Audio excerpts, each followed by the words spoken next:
Good afternoon, everyone, or good evening, or whenever you're watching this. My name is Angel Rivera. As you can see, there's a cluttered room behind me, so that must mean this show is Angel in the Afternoon. And I want to thank everyone very much for joining us. I greatly appreciate your support, and I also appreciate that everyone is here with me. And we're going to get started here in a moment. We're gonna get started here in a moment, and hope everyone is enjoying the show. Next week is gonna be episode 50, so looking forward to that. Next week is gonna be episode 50. I'm getting text here, whatever. Next week is episode 50, so we're definitely looking forward to that, as well as trying to get everything set up here, make sure.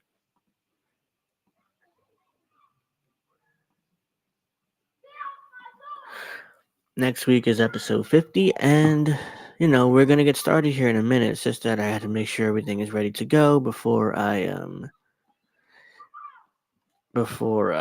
so let's see here, make sure everything is correct, because I don't want to get started without everything being perfectly ready to go. So how tomorrow I have an announcement about next week's show before we wrap up later today. So stay tuned for that, as well as no guest this week, obviously, because I didn't ask anyone to come on, and I just never got around to it because, quite frankly, I was all over the place. So it's like no guest this week.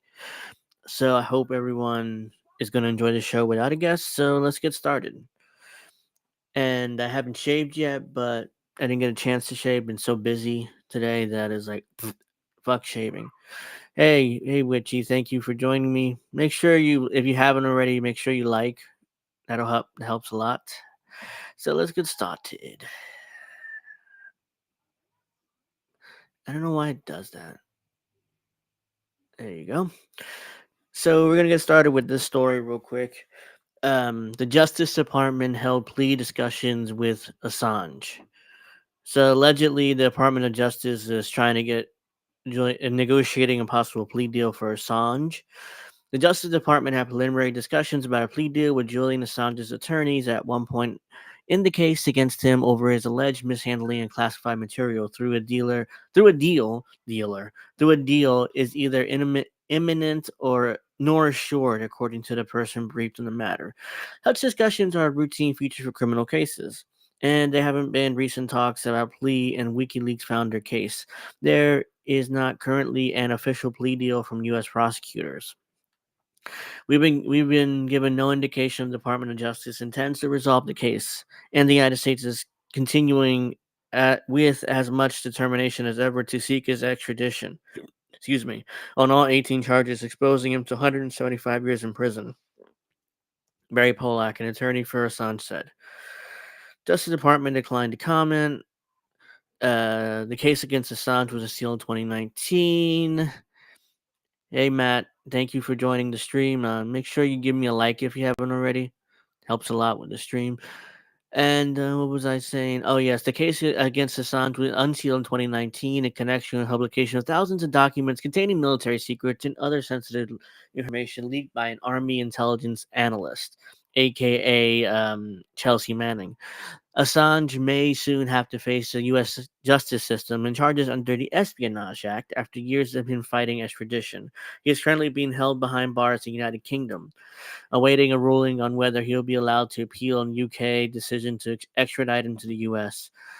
So basically, there is an update to this where it means that basically, I think it was earlier this week where the ruling was that they basically punted the football down the road a few months. I mean, the judges will consider it, and so yeah, so it's just the same crap. They're going to punt the football a few months and figure out than whether Assange, for now he's still in Belmarsh, one of the worst prisons in the UK, basically their Guantanamo. So yeah, it's just the same old crap every time. Oops, no need for that. Get rid of that. There we go. It's just the same old, usual. He's still in Belmarsh, one of the worst prisons in the world, and it's basically UK's Guantanamo. That's basically where he's being held at, and has been held at for like around 10 years now. So it's just the same old, crap. By the way, if you haven't already, follow me on Rumble and follow me on my other platform. The link to my link tree is in the description box below. So if you haven't already, make sure you do that because I'm also streaming right now on Rumble and I'm also streaming on other platforms. So Rumble, Twitter, Twitch, Odyssey, not Odyssey, not yet. I will be streaming on Odyssey soon, but not yet, not this week. So I'm definitely on Twitter, Facebook, Rumble, Odyssey. No, I keep saying Odyssey. I'm not on Odyssey. YouTube, Rumble, Twitch, Twitter, Facebook. That's where I'm on this week, all over the place. So yeah, I hate to be. Those are some shameless plugs. My link tree is in the description box below. So if you are so inclined, please follow me on Rumble, follow me on YouTube, subscribe, whatever. Give me a like. That helps a lot with the channel. And let's see.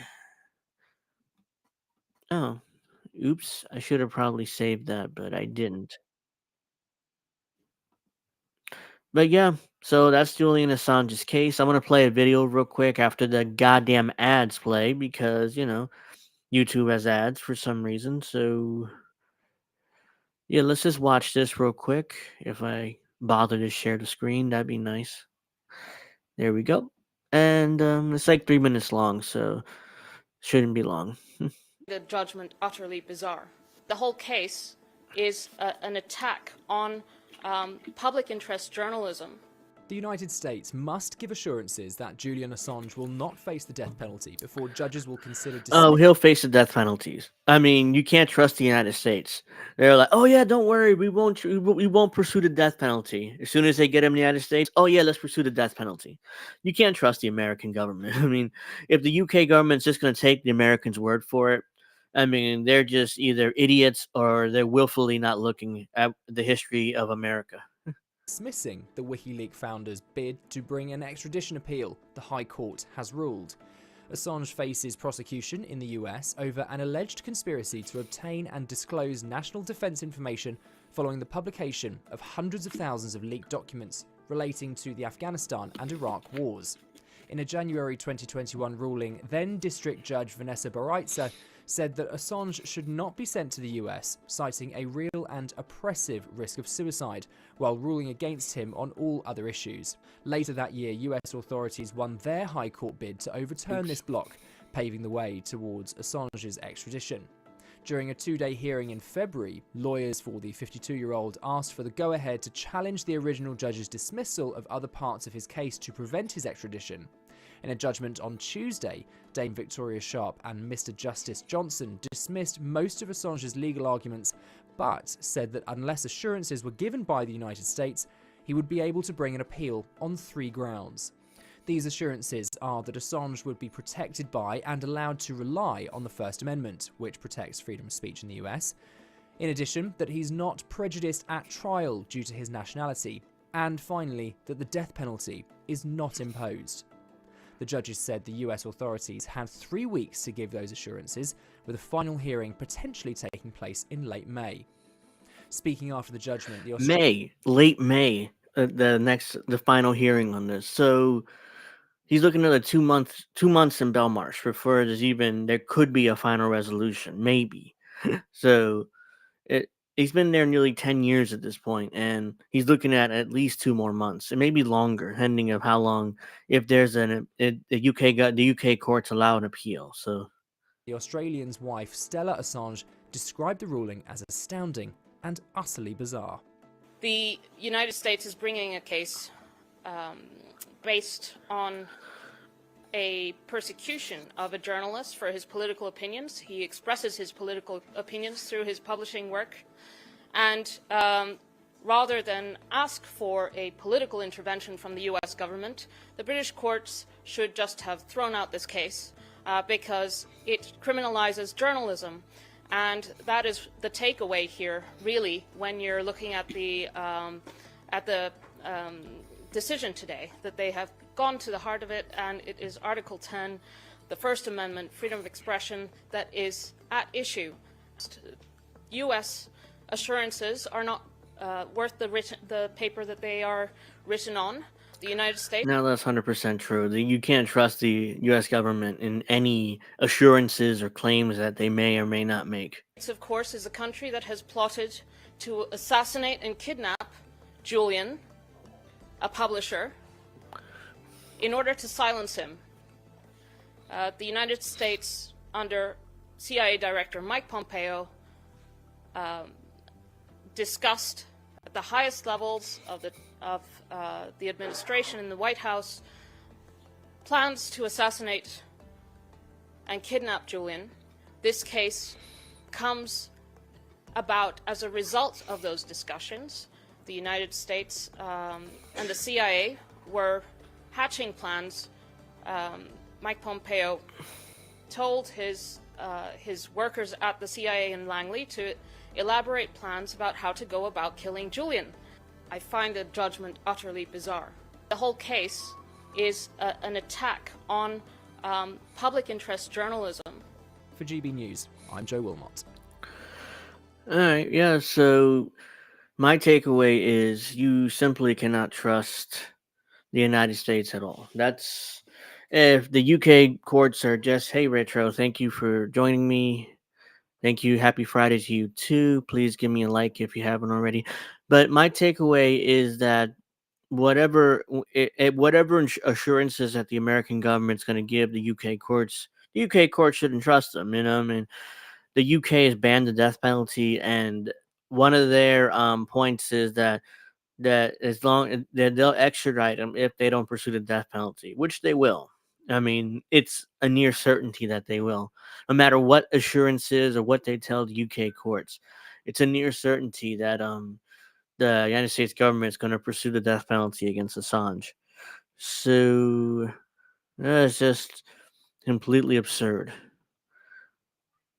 So, yep. So let's see. Let's move on to the next story where we had Georgia.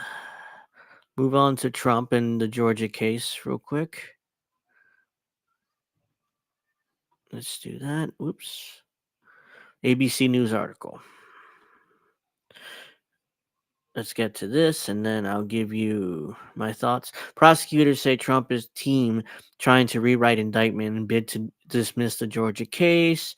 Judge did not make a ruling at the end of the arguments on Thursday's hearing. Attorneys Donald Trump said that Trump's comments calling into question the election of 2020 were the height of political speech. In arguments seeking dismissal of the former president's Georgia election interference case on Thursday. Trump's lawyers were back in Fulton County's courtroom where they argued that election interference charges against Trump should be dismissed because his actions related to the 2020 election were political speech advocacy that lie at the heart of the First Amendment. Fulton County Judge Scott McAfee ended the hearing without making any rulings on the motions. I don't think there's any question in the statement's comments.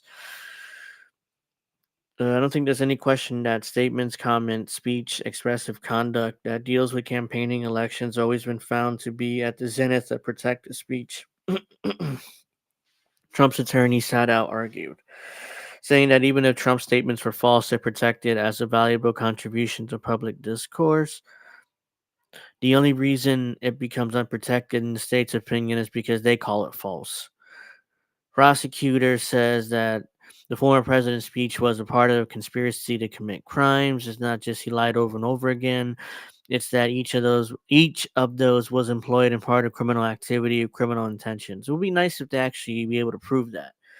Arguing Trump was a part of a criminal organization. What criminal organization? It's like the RICO laws are basically designed to break down the mob, like a criminal organization. They're not designed to go after a former president because he thinks the election was rigged against him. That's not what it's designed for. That's it. They're stretching the legal meaning of RICO so much so that it's just ridiculous.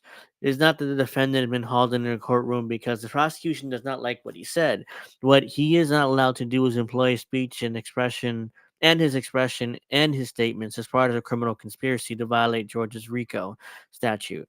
Again, that RICO statute is designed to go after the mob or criminal organizations, not a former president trying to change the results of an election. They're stretching the meaning of RICO to a ridiculous point. Uh, let's see. Wake Ford also argued that Trump motion to dismiss was premature because it failed to form a basis to dismiss the indictment. What we have heard today is an attempt to rewrite the indictment to take out parts that are inconvenient and only say, well, it's all speech. Speech. He was just asking a guy questions. It's all an effort to get Your Honor not to only look at the basic fact that it's speech, but expression. And L activity employed as a pattern of criminal conduct. John Floyd, an expert on racketeering laws at DA's office, argued that Trump's election comments could still be a part of a criminal conspiracy, even if they are considered free speech. Jesus, they are really stretching the RICO statute to try to take Trump to trial on this ridiculous charge. It doesn't matter whether it's First Amendment conduct or not. This is a RICO conspiracy case. It could be the First Amendment protected conduct that also shows that they're conspiracy in operation. Wait, so they're talking, even if it's a First Amendment right, it's still, he's still committed a crime because we say so. Reasons. Let's see. What else? Attorneys for Trump's co-defendants. Why am I missing this?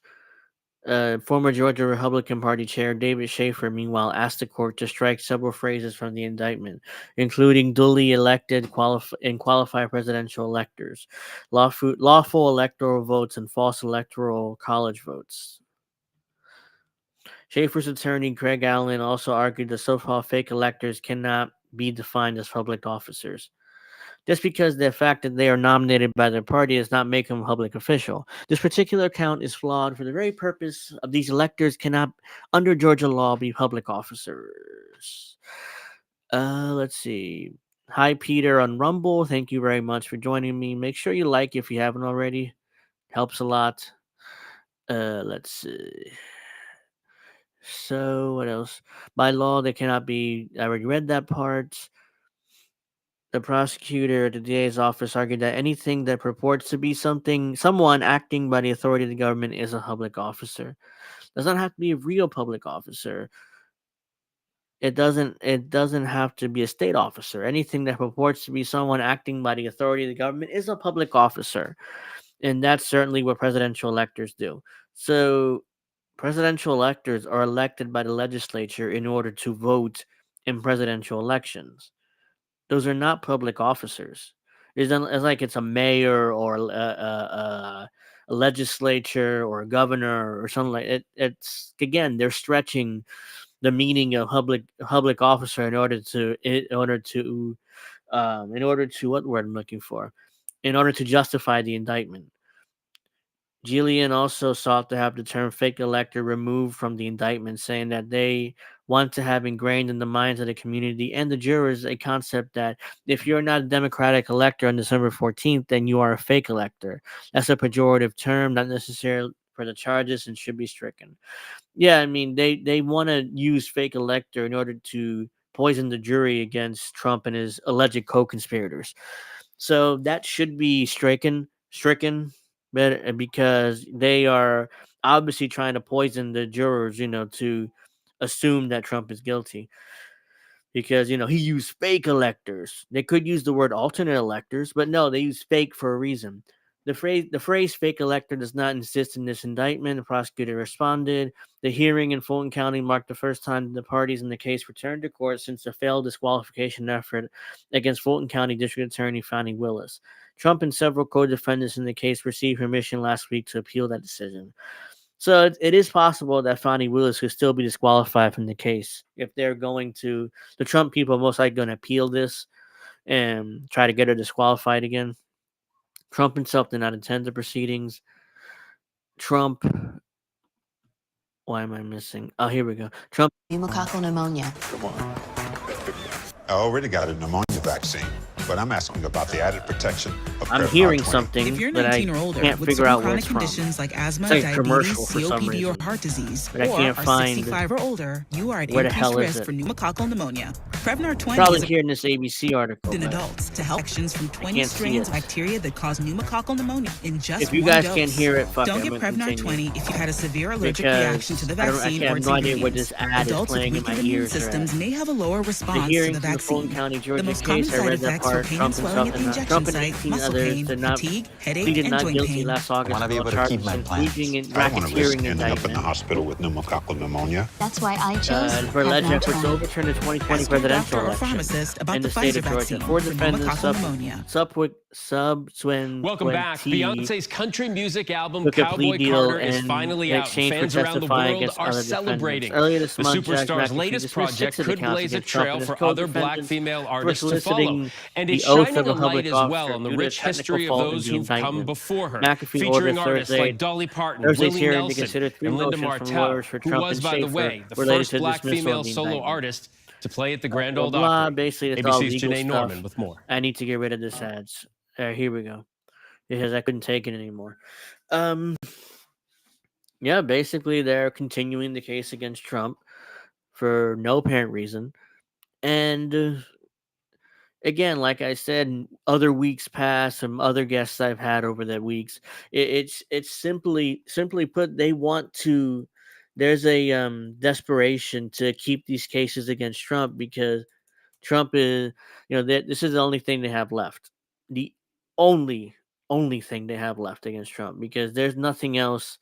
Because Trump is leading in the polls. Trump is very likely to win the election, even with Trump being indicted on 91 criminal charges, and like no people on the left love to repeat over and over again. It's and yeah, so this is just goddamn absurd.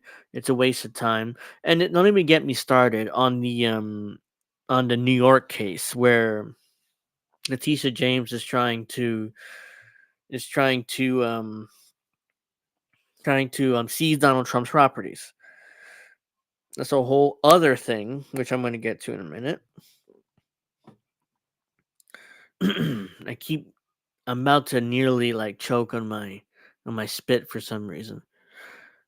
So let's see. I'll get to that in a minute. I'm sure you guys seen the video of the FBI visiting a Muslim woman in Oklahoma City for her posts about the Palestinian Israel conflict. So we're definitely getting to that in a moment. I'm just looking for a certain video which I don't have saved for some reason. We're also going to get to the bridge collapse in Baltimore, so I'm going to quickly discuss that as well. So I don't know why I misspelled that, but okay. Let's see. So yeah. So let's see here for a moment. So thank you very much for joining me. And again, it's wait a minute. Who is that? Don't tell me that's who I think it is.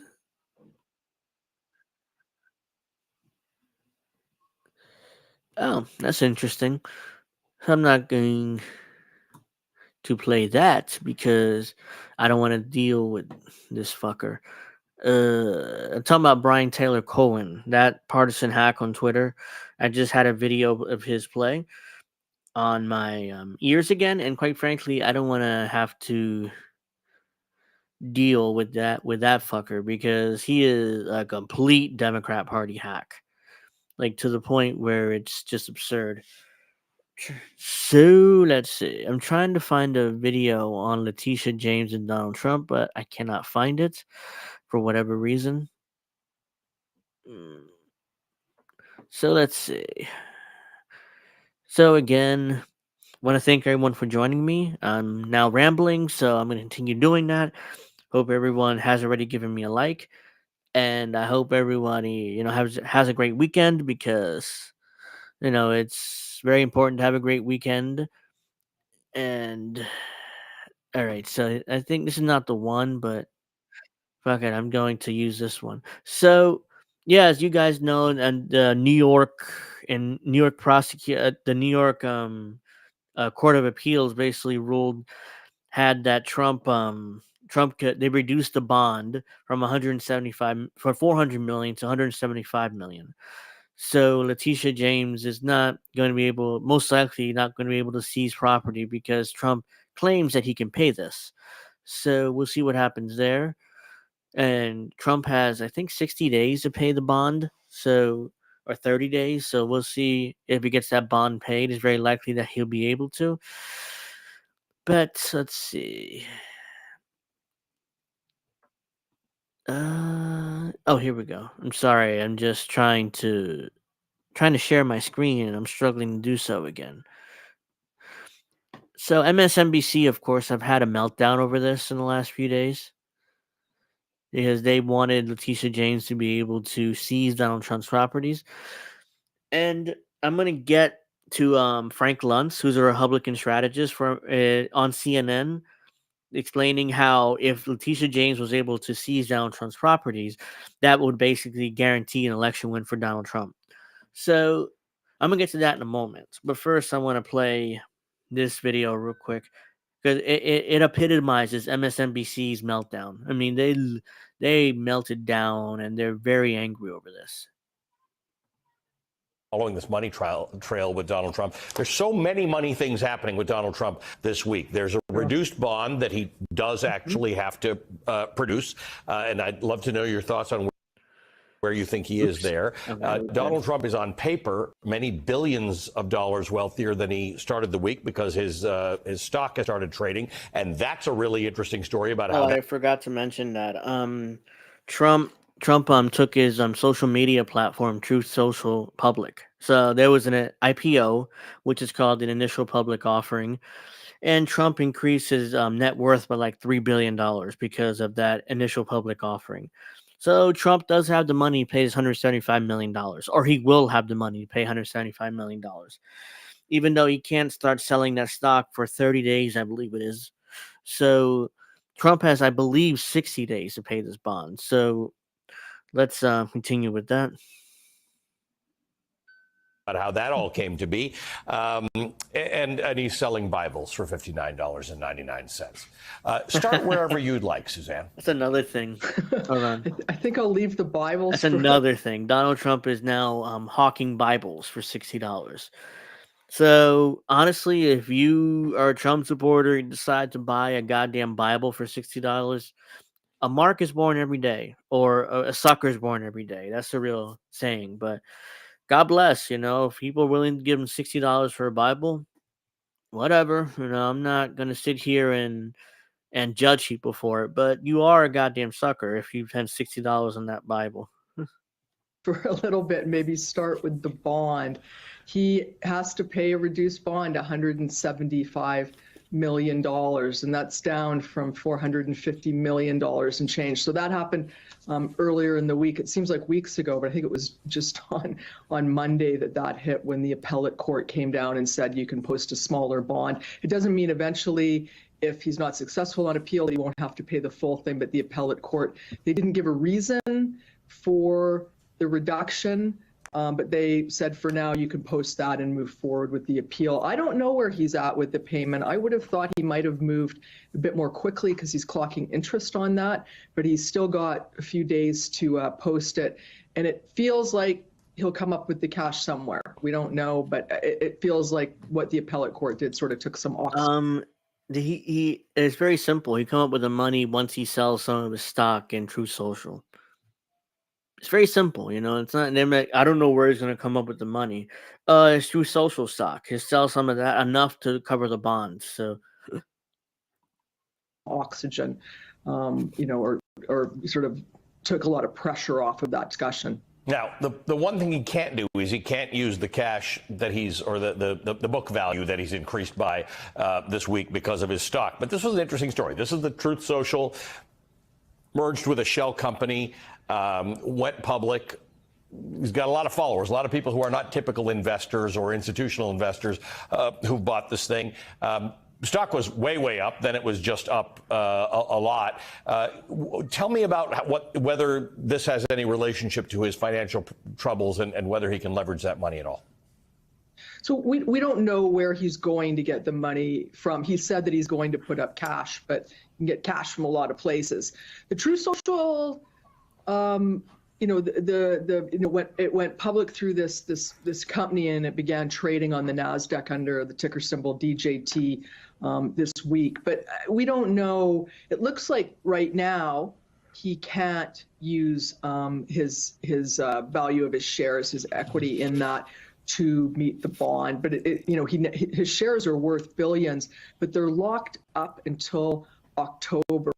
But there's talk that he could get a waiver, potentially maybe sell some shares. So we just don't know. I don't want to say with any certainty he can't do it. I'm always careful about what I don't know. But it looks like the rules right now are he's got to wait 6 months to access those shares, and who knows what they're going to be worth in 6 months. So, there's speculation he'll get a loan off those shares. I don't know who would lend him money on this, because you just don't know what it's going to be worth down the road. Well, in the old days, Suzanne, you and I used to know what a stock was worth, because it generally followed a pattern based on what a company had earned or what a company was expected to earn. In this case, there's no relationship between the price of this DJT stock and what the underlying asset, True Social, earns. And I think it's really important to remember the revenue of this company is minuscule, and it's not making money. I mean, it feels like a sort of GameStop stock right now. Oh yeah, the initial IPO, it feels like GameStop, that company that that's about to go under, because that's a whole nother issue. But real quick, the GameStop's most likely can go under because video games are going to be sold through online stores and digitally. So it eventually gets to a point where either GameStop has to go online and close all their physical stores, or they're gonna go down. Trump's True Social just had their IPO and somehow is already not making any money. Okay. Right now, I mean, it's these stocks are very speculative. I think there's a lot of people, supporters of Donald Trump, in there trying to push it up. I mean, it's a very volatile and high risk stock, so it could be anywhere from worth a lot more in 6 months to almost zero in 6 months. We just don't know. But right now it doesn't look like he can immediately access it. But the board, they're friendly to him. They may vote and allow him to do it, or he may draw on his own cash. We don't know how much cash he has on hand. But, there's a sense that he may have enough to meet this, but we really just don't know. So, yeah. So MSNBC is really upset by this because they thought that Letitia James would be able to start seizing Trump, primarily Trump Tower. I mean, they talked about it over and over again. How great would it be when Letitia James was able, she was able to seize Trump Tower to pay for this $400 million bond. And they loved it. They loved it so much. I was watching a lot of their clips and they were giddy. They were creaming in their pants, talking about how great it would be when Letitia James was able to seize Trump's properties, especially Trump Tower in New York. What's funny is I've walked, not recently, but I've walked past Trump Tower a few times in Manhattan. I'm like, oh wow, there's Trump Tower. Never saw Trump come in or out of it, but oh wow, there's Trump Tower. Interesting. It's like I didn't even realize until I looked over across the street. This is before Trump even ran for president. This is years ago. So yeah, so now I'm gonna get to the Frank Luntz clip because I think this is here we go. Oh, try sharing the screen, Angel. That would help a lot. There you go. I'll actually have to make it bigger because it's so goddamn small. All right. Should be big enough. Yeah. So, nope. Okay. Let's get to this now. So this is Frank Luntz on CNN talking about Donald Trump and the possibilities of All right, him, Frank. whether he able to win the, if Letitia James were able to seize properties, whether he thinks Trump will win the election based off that or not. So to me, the answer is obviously yes. I mean, if they decide to steal Trump's properties or seize Trump properties, then in my opinion, and in Frank Lunt's opinion, Donald Trump is definitely going to win the election because they're going to martyr Donald Trump. Donald Trump can turn around and say, "See, I'm the victim. They're taking my properties. They're taking my assets in order to pay some lawsuit that I shouldn't have lost to begin with." So they are stealing my property. New York State is actively stealing my properties, and they don't want me to be president. They want to, they want to make sure I go broke. They want to do whatever it takes to make sure I'm not president, and that's why you should vote for me. I guarantee you, if that were to happen, Trump is going to win the election. But this is before the New York appeals ruling where they lowered the bond from 400 million to 175 million. So let's watch this. Frank, the politics of this. Folks in the Biden campaign are already starting to refer to Donald Trump as broke Don, which is interesting. And then there is the possibility No, that the Democrats are calling him Broke Don, like fucking Broke Don. Like that's such a corny name. They're trying to be Donald Trump and come up with nicknames, and of course, Democrats fail miserably at that. the New York Attorney General, Letitia James, would have to start or would start seizing assets, maybe even buildings. How do you think that would play? I want you to remember this moment, and don't forget it. If the New York Attorney General starts to take his homes away, starts to seize his assets, it's all going to be on camera. Pundits are going to sit there and scream about this. This man cannot be elected. You're going to create the greatest victimhood of 2024, and you're going to elect Donald Trump. If they take his stuff, he's going to say that this is proof that the federal government and the Yeah, I appreciate you watching on Rumble, Gamer. I mean, that helps because I'm sick and tired of YouTube, and I'm not sure if my views on Rumble are partly fake or they're real. I don't know what's going on Rumble's views, but every little view on Rumble helps. And if you haven't, make sure you follow me on Rumble. Those links in the description box below in my link tree. It's in the bottom there. So if you're so inclined, make sure to follow me on Rumble. and the establishment and the swamp in Washington and all the politicians across the country and the attorneys generals and all of this, that this is a conspiracy to deny him the presidency. He's going to go up in the polls just like he went up every single time they indicted him. The indictment, let's not talk about whether it's justified or not, but it will prove the things that he's saying on the campaign trail, and he will go up, and it may just elect him president. Do not forget that. And I say this to the Attorney General right now. If you play politics on this, this is what the secretaries of state did in Colorado and what they did in, I believe, was Maine. His numbers went up in both states. I don't understand. I'm almost speechless in how pathetic the opposition to Trump has been and how completely misguided. And this is a perfect example of it. What do you think about that? I mean, my biggest question. Well, I can't believe that Frank Luntz would say that because we assumed if Donald Trump, we take his properties, he would go broke. And then, and that'll be a landslide for Joe Biden. No, it's a disaster.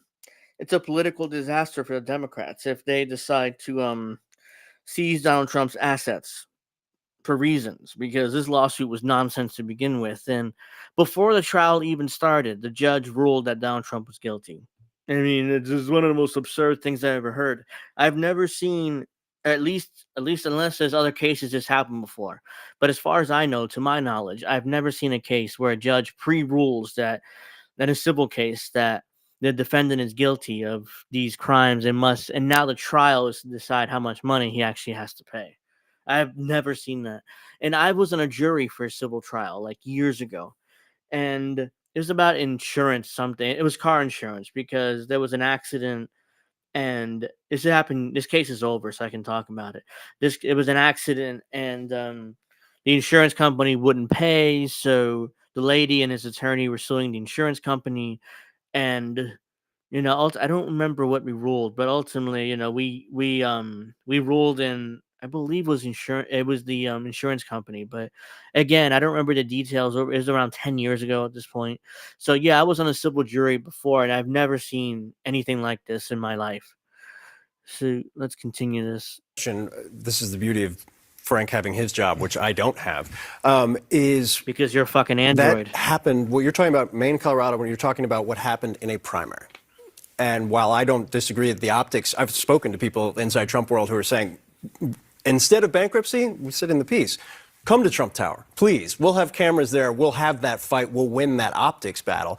I think the bigger question is, in a general election, and given the fact that the Biden campaign has really latched on to this in a way that they haven't in most legal issues. Broke down. I've been surprised to hear that. He was joking about it last night. It's goddamn stupid. Broke down. Donald Trump isn't broke. He's a billionaire. I mean, the idea that they're still insisting that Donald Trump is broke, the Democrats going to call these people are just ridiculous. Oh yeah, Donald Trump is broke. Oh, by the way, he's also a billionaire. What? Here's the thing with billionaires. Most of their assets, most of their money is tied up in their businesses and in other stock investments. So it's not like most of these guys can just come up, or women who are billionaires cannot just come up with $400 million or even $175 million. It takes time. They have to sell stock, or they have to sell assets in order to come up with the capital, or with liquid assets is called, or liquidity, money, actual cash, in order to pay off debts. So yeah, so the idea that Donald Trump is broke, like he's like me, is completely ridiculous. I'm fucking broke. I barely can pay my bills. So yeah, so it's ridiculous. As well, that was off camera, whether or not that rise in the polls can carry into a general election audit. And you'd know better you're talking to people, you'd know better. How is Donald Trump beating Joe Biden when he's got 85 indictments that still exist? Felonies. How is he beating Joe Biden with the economy getting better and things cleaning up? Okay, you got it's still have inflation, you still got immigration. Trump is leading, and in the 7 swing states, Trump is up by the margin of error in 5 out of 7. Why is that happening? Because his critics are stupid. Yeah, they are. Democrats are idiots. That's why. They're running a horrible campaign. And for those people who do not want Donald Trump back, they should be thankful that the people who are orchestrating his loss are as pathetic, and they don't understand the American people. Yeah, I mean, they're completely ridiculous. Yeah, let's get rid of that. I don't want to see that. But yeah, I mean, it's just goddamn absurd. It's like, okay, you're gonna do. We don't want Trump to be president again. Let's do everything we can to make sure he's president by having all these ridiculous indictments and suing him for hundreds of millions of dollars, and pre-convicting him of the alleged crime that he committed, which he didn't, which I don't think is right, because like I said, I've been on a jury trial. Why does this keep?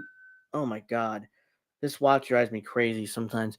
Anyway, but I digress. Anyways, yeah, I mean, this is ridiculous. All these cases are just goddamn absurd, and then they're shocked when Donald Trump is leading in the polls. It's just absolutely ridiculous. So let's see. Now I want to move on from Trump, unless there's something else I wanted to discuss, because I'm my own producer. I do this by myself, so there are times where I'm disorganized. I'm all over the place. So let's see. Not that. We'll get to that in a moment. We'll definitely get to that before the end of the show. Let's see. Is there nothing else here? I guess not, because no, not that. What's this? Oh, I mean, I got to get to that at some point too. So let's see. Okay, we can get to my next story then, because there's nothing else really want to say on Trump. Here we go. I'm sure that all you guys have heard this case. FBI visits the home of Muslim woman for a Muslim American woman for pro-Palestine posts on Facebook. I cannot read right now, so I'm sorry about that. Oh my goddamn IDs. Oopsie doopsie. Didn't want to play that yet. So before I get to this, I I would want to say that the FBI allegedly, these are alleged FBI agents because they never really identified themselves. They claim to be FBI agents. So they go to this woman's house because Facebook handed him a couple of screenshots of her post saying, hey, she could be suspicious, go see her, which is exactly what they did. They went and saw her. Yes, check out Pro Wrestling Talk tomorrow at 8. We'll get to discussing that more. But yeah, like I was saying here, with Facebook, they're just authoritarian. It's like, oh yeah, this Muslim woman is pro-Palestine. Here's a couple screenshots. She could be suspicious. Go see her. And these alleged FBI agents went to see her. At least that's the story. I don't know whether these guys are actual FBI agents or not. So let's assume they are for a second. Can you imagine just how outrageous that is for the FBI to actively go see people and violate the First Amendment in that way and trying to scare people into not seeing him or not posting pro-Palestine stuff? I mean, I don't know what that was. So let's watch this and I'll respond throughout.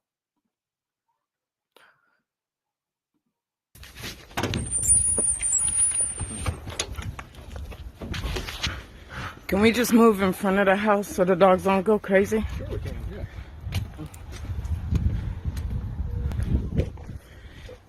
I need you to identify yourself and let me take imagery of your IDs. I'm not going to show you my credentials on the phone. First of all, FBI agents and officers have to identify themselves to citizens. That's the first thing. They cannot just say, oh no, because you're on camera, you're recording this, I can't identify myself. No, they have to identify themselves. At least that's for local law enforcement. Again, I don't know about the FBI, but I'm assuming they have to identify themselves too, and their badge numbers, just like local law enforcement would have to. So you said you were with the FBI? That's correct. And why won't you show me your credentials? We did. I showed you my I didn't take a look at them. I said, 1 second, I'll be right back. Are you going to show me your credentials or no? Yeah, we did already. So, and we identified ourselves. So what we'd like to do I is didn't just look have at a your credentials. Again, I didn't verify them. What's funny is the only one who's dressed like an FBI agent is this lady right here. I'm not sure. Where's this fucker? This one. She's the only one, and look at her face. Like, I don't want to even fucking be here. What it looks like. Why are we even investigating this? But yeah, she's the only one dressed like who could be an FBI agent. The other two dudes are dressed like they're like as your average hick from Oklahoma City. And by the way, I'm not calling all hicks, but that's what they look like at least. So. Credentials, again, I didn't verify them. I told you to wait, and I went inside. Okay, that's correct. What we'd like to do is just have a conversation with you about some social media posts that you've made. Would you be willing to talk to us today about that? No, I would not. I would like you to later talk on with my lawyer. Good work. Don't talk to these cops about your social media posts. Like, yeah, this is a blatant violation of the First Amendment. Like, you posted something that is pro-Palestinian. Oh, well, obviously the FBI has to go see you now. It's very similar to that guy who posted anti-AOC a post on the internet, and AOC had some cops visit him. Which, imagine that, a so-called progressive doing, oh yeah, I'm scared. Send the cops to that guy's house in order to scare him into not posting anything negative about me anymore. Which is basically what she did. That's indirectly what she did, sending these cops to his house. And here we go again. Now, this time it's Facebook. Facebook is like, oh yeah, go see this Muslim woman. She's pro-Palestine. Scare her. And the FBI, of course, oh yeah, of course, let's go see her, these alleged FBI agents, and let's scare her, or try to scare her at least. Do you have identification cards? No, I'll get back to you. Okay, all right. Do you mind just having your attorney contact the FBI office in Oklahoma City? What's the number? What are the names of the agents? I'll Google it for you. So you're refusing to identify yourselves? No, yep. Again, I did not take a look. Okay, so the phone number for the FBI in Oklahoma City is 405-290-7770. Okay. If you just call me one day, then we'll be able to get your contact with us and we'll be happy to speak. And tell him that Facebook flagged me for posts. Facebook gave us a couple of screenshots of your accounts. See, See that this guy here? Oh yeah, Facebook gave us a couple screenshots of your post. Like, I'm assuming that's not a violation of their terms of service because I'm sure it's buried in there somewhere that Facebook will cooperate with law enforcement if necessary. It's buried in their terms of service, but law enforcement not even investigating her. Facebook was the one who said, "Oh yeah, go investigate her," and the FBI did. So it's like, what the? I mean, really? Are we? Is it what the FBI is wasting their time with? Some couple Facebook posts? Okay, so we no longer live in a free country and we can't say what we want? No, we totally do. That's why we're not here to arrest her or anything like that. Well, you can't Oh, you can't arrest her. What are you going to charge her with? arrest me for freedom of speech. We live in America. Exactly, so it's kind of weird that you want to come talk to me about me exercising my freedom of speech. We do this every day, all day long. Wait, what? Did you hear? Wait. Did he say we do this every day? About me exercising my freedom of speech. We do this every day, all day long. He did. Okay. He said we do this every day, all day long. What do? Troll social media and look for posts that you don't like, and then Facebook assists you with that? To keep everybody safe, make sure that nobody has any ill will or bad intent or anything like that. And we've got no reason to believe necessarily that that's you, and that's why we just wanted to have a conversation. So do you have a conversation with And everybody? why are you having a conversation with her? You don't believe she's a threat or anything like that. Obviously, to me, they're trying to intimidate her into not being pro-Palestinian. Again, I don't know because I don't use Facebook. I do have a Facebook. The only time I use it is to communicate with family that I don't, that I can't communicate with, any other way. So that's why I still have the page. If I had a way to communicate with family, then I would just shut it down for this reason, because Facebook is authoritarian and they don't allow posts that they don't like, or they'll go one step further than just taking down the post. They'll call the FBI on your ass. With everybody on the neighborhood? Do you have information of anybody else in the neighborhood? I mean, all I've done is exercise my right as an American citizen on a public social media platform with my personal opinions. Correct? Okay. Most of the individuals, right, in America, especially older generation, right, have Facebook. Are you questioning all the citizens in America? We certainly would if we had any sort of concerns. Okay, so you have concerns about my personal opinions? If you don't want to talk to us, then you can I'm definitely not going to have a talk with you. your time this morning and feel free to reach out to us. Okay, they're so-called FBI.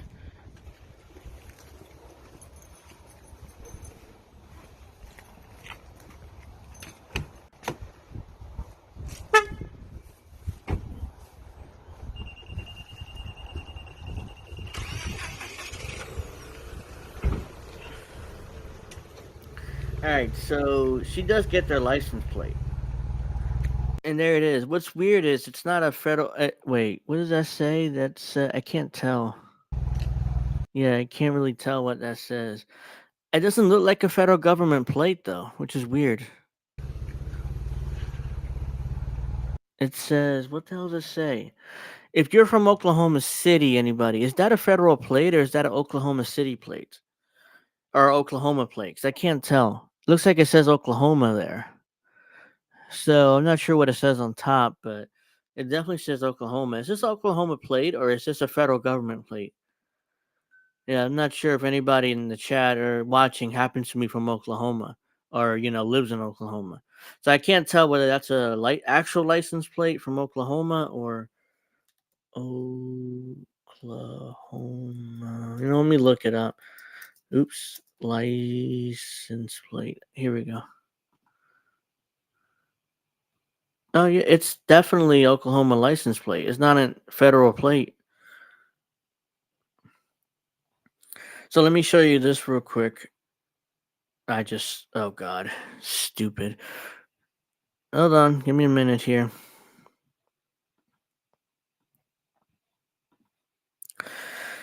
So it's this license plate here. That's the exact same plate that's here. Let me show you this clip. See? There's the plate there. And let's go back here. And here's the plate there. It's an Oklahoma plate. I would assume FBI cars would actually have an FBI, like a federal government license plate on it. some sort of license plate that identifies that car that's been used by the FBI. Unless one of these vehicles are just, they is a personal vehicle of one of the cops or one of the agents, and they just went in their personal vehicle. Even though it's weird because they shouldn't do that if they're an official business. They should be using an FBI plate or vehicle, not a unless they put a normal license plate on vehicles. But I'm pretty sure that they have to use federal plates. But again, I'm focusing on that a lot, so if that's not much. Let me just finish this. Let's see anything happens in the last 20 seconds.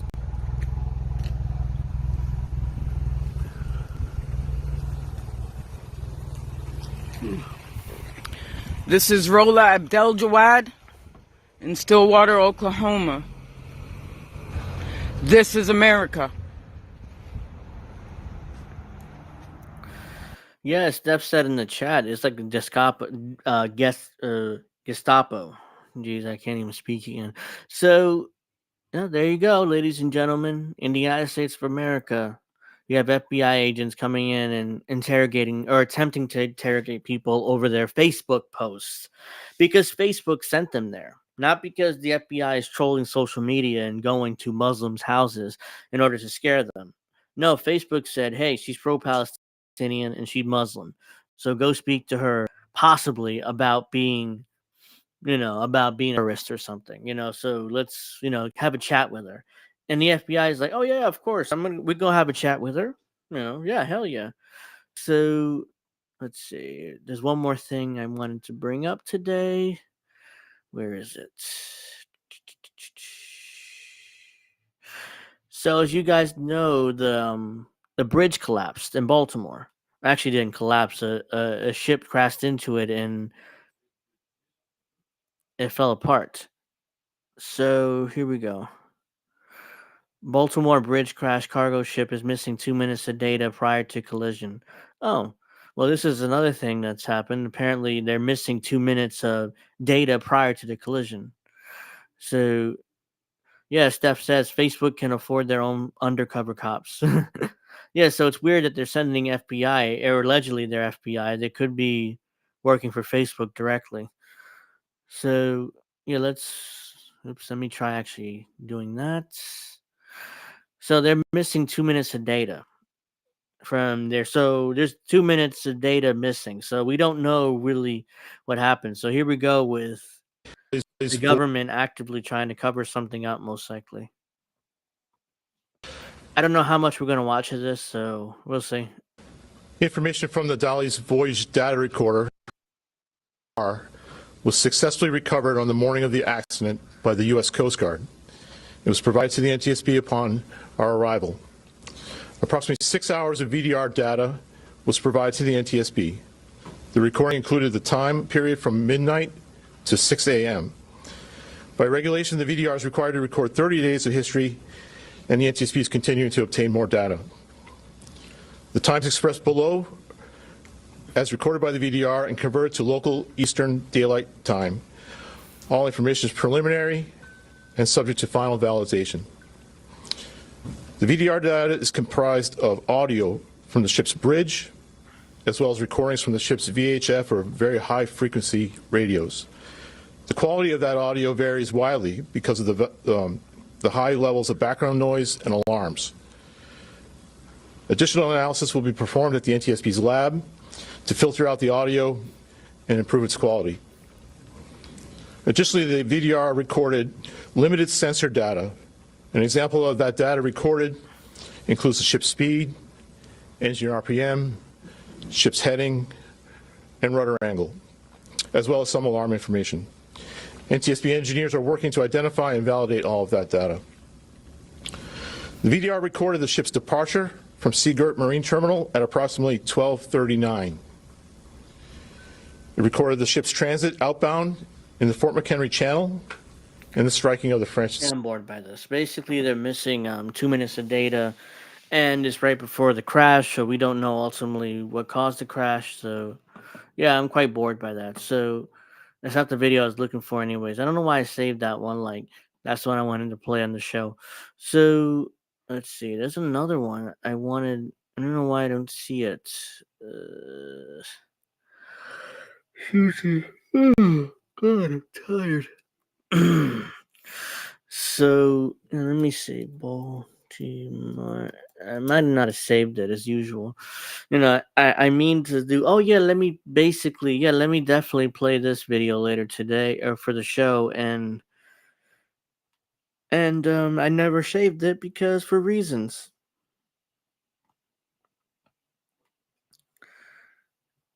All right, so as you guys know, the mayor of Baltimore has been going on the corporate media lately and trying to defend himself.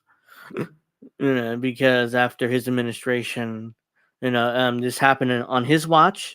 So I don't know what role really he had, but it's interesting because there's a lot of videos of him of him going around on MSNBC, especially. So yeah, there's conservatives claiming that he's a DEI election. The only reason why I elected him because he's black. Even though if you saw his MSNBC appearance, he was dressed in a hoodie and I assume jeans. Like he wasn't like most mayors or most politicians would wear suits when they appear on corporate media. Again, it isn't, to me, my favorite saying is perception is reality. So if there's a perception that you look like just your normal average, Joe, that's how people are going to treat you. They're not going to treat you like an actual mayor. They're going to treat you like your average Joe. Like no one's gonna really take you seriously as mayor because you decide you dress like that. So yeah, so again, there's a lot. There still needs to be investigated what happened in Baltimore. And quite frankly, I can't give an opinion, and I don't know what's going on there. I can't really give an opinion on what happened in Baltimore, but I can tell you it's a tragedy. People have died, obviously, So yeah, it's a tragedy that shouldn't have happened. But if you look at the actual video, you can see quickly how as soon as the boat or the ship touched the bridge, it like it just collapsed, like it was made of machete, not machete, paper mache, basically. That's how it was made. That's what it looks like it was made out of. Because let me see if I can find. Again, I didn't save the goddamn video. It would be nice if I did. Oops. Let's see. Bear with me 1 second. Oops. Oops. Collapse. All right, here we go. Just fuck it. It should pop up here.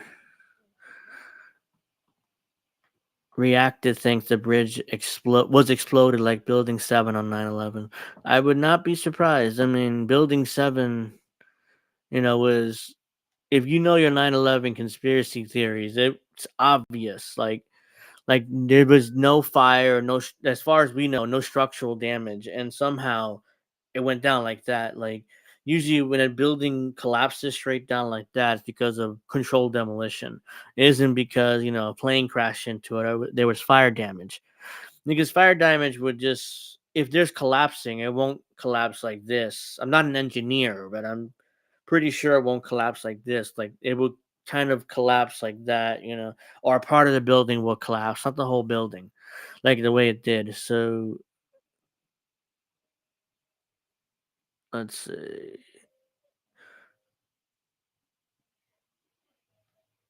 Okay. I don't see the actual video here for some reason.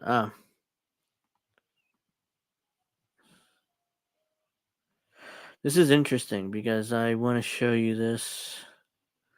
So this is a video of the bridge actual.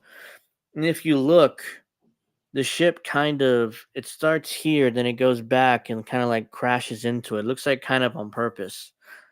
I mean, again, if you see this, the ship's here, and there it is, and then it just goes back and kind of crashes. It already went under the bridge, it looked like, but at the same time, it's right there, and all of a sudden it just turns and looks like it's done on purpose to hit the bridge. Unless this is clipped out of context or there's something going on here, but it looks like it was turned into it on purpose. So it's not the video I really wanted to see, but it's interesting to see that nonetheless. Where is the original? Is this it? No, this is some MSNBC clip of Pete Buttigieg, who I have no interest in watching right now. Let's see. Ah, oops, that's not what I wanted. Yes, it is what I wanted. So this is like the part of the original video. This is not. I'm not gonna actually play the Newsmax clip, but I think it's the same video we saw. I'm gonna play on mute though. So there it is. That's the original video that I saw of the bridge, the boat hitting the ship, hitting the bridge and going down.